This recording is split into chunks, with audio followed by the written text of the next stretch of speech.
we Republicans supported making the CDC director Senate confirmed. It's such an important position that we demanded a role in her or his choosing.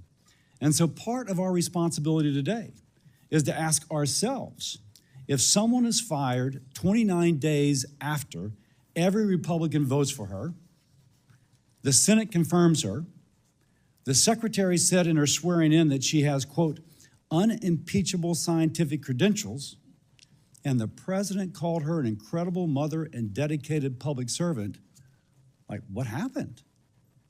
Did we fail? Was there something we should have done differently? Dr. Monarez, I agree with you completely that we need to.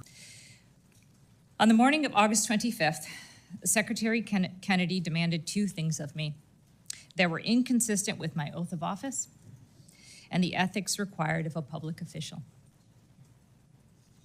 He directed me to commit in advance to approving every ACIP recommendation, regardless of the scientific evidence. He also directed me to dismiss career officials responsible for vaccine policy without cause. He said if I was unwilling to do both, I should resign. I responded that I could not pre-approve recommendations without reviewing the evidence, and I had no basis to fire scientific experts. He told me he had already spoken with the White House several times about having me removed. Secretary Kennedy told me he could not trust me.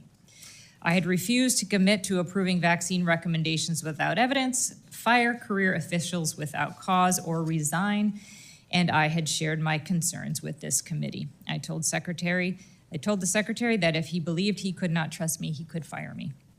The next day, I was told I still had my job, but the secretary's expectations remained: approval of ACIP recommendations and dismissal of career scientists. I would not commit to that, and I believe it is the true reason I was fired. The stakes are not theoretical. We already have seen the largest measles outbreak in more than 30 years, which claimed the lives of 2 children. If vaccine protections are weakened, preventable diseases will return. I was fired for holding the line on scientific integrity, but that line does not disappear with me. It now runs through every parent deciding whether to vaccinate a child, every physician counseling a patient, and every American who demands accountability. Will